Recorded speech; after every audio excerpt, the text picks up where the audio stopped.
ദൈവനാമത്തിന് മഹത്വമുണ്ടായിരിക്കട്ടെ. ഈ പുതിയ ദിവസത്തിൽ ഏവർക്കും എൻ്റെ സ്നേഹവന്ദനം. ഇന്നത്തെ വായന ഭാഗം 1 രാജാക്കന്മാർ 14 മുതൽ 16 വരെയുള്ള അധ്യായങ്ങളാകുന്നു. ഇന്നത്തെ ചിന്തയ്ക്കായി 1 രാജാക്കന്മാർ 14 അധ്യായം 16 വാക്യം.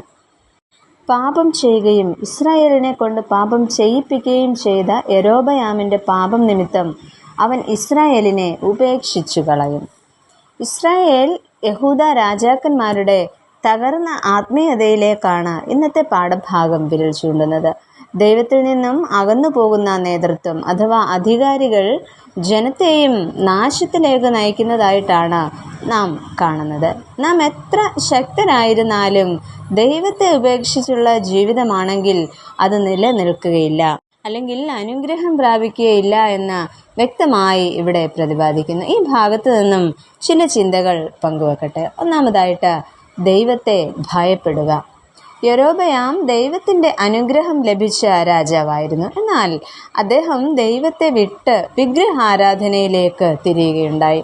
യൊരോബയാം ദുർമാർഗം വിട്ടു തിരിയാതെ പൂജാഗിരി പുരോഹിതന്മാരെ നിയമിക്കുന്നതായിട്ട് കാണുന്നു. മാത്രമല്ല, തനിക്ക് ബോധിച്ചവരെ കരപൂരണം കഴിപ്പിച്ചതായിട്ടും തിരുവചനത്തിൽ നിന്നും നാം വായിക്കുന്നു. അങ്ങനെ യൊരോബയാം ചെയ്ത ഈ പാപം തൻ്റെ ഗൃഹത്തെ ഭൂമിയിൽ നിന്നും ഛേദിച്ച് മുടിച്ചു കളയുവാൻ തന്നെ കാരണമായി തീർന്നു എന്നാണ് നമ്മൾ കാണുന്നത്. എന്നാൽ യൊരോബയാം തൻ്റെ മകൻ്റെ രോഗക്കിടക്കയിൽ ദൈവത്തെ അന്വേഷിക്കുന്നതായിട്ട് കാണുന്നു.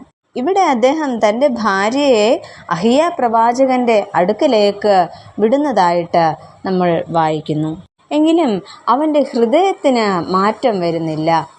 ഇവിടെ നമ്മൾ ഓർക്കേണ്ടതായിട്ടുള്ള ഒരു കാര്യം, നമ്മുടെ ജീവിതത്തിൽ നാം ദൈവത്തെ ഓർക്കേണ്ടത് നമ്മുടെ പ്രശ്ന സമയത്തല്ല, നമ്മൾ പ്രയാസങ്ങൾ അനുഭവിക്കുമ്പോഴല്ല, ആരും നമ്മുടെ കൂടെ ഇല്ലാത്ത ഒരു നിമിഷത്തിൽ അല്ല, പിന്നെയോ എപ്പോഴും ദൈവത്തെ ഭയപ്പെടുകയും ദൈവത്തെ സ്നേഹിക്കുകയും വേണം.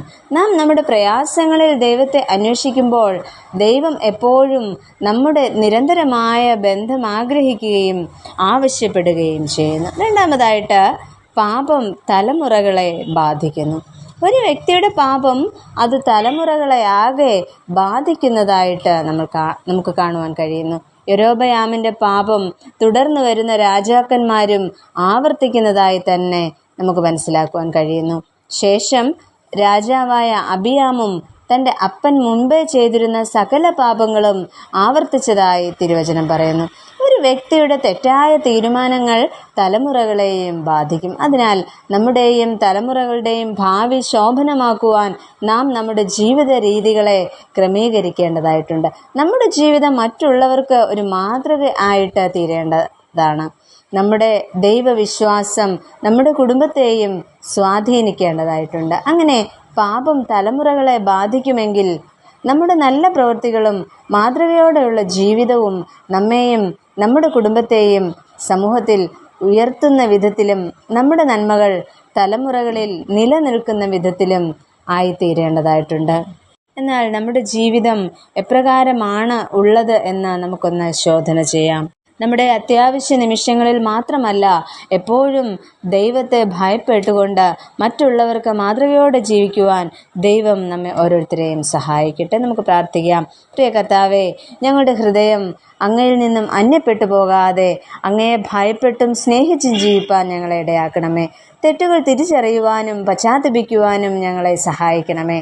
ഞങ്ങളുടെ ജീവിതം ഞങ്ങളുടെ തലമുറകൾക്ക് അനുഗ്രഹത്തിന് കാരണമായി തീരുവാൻ ഞങ്ങളെ ഇടയാക്കണമെന്ന് യേശു ക്രിസ്തുവിൻ നാമത്തിൽ അപേക്ഷിക്കുന്നു. കൃപയോടെ കേൾക്കണമേ.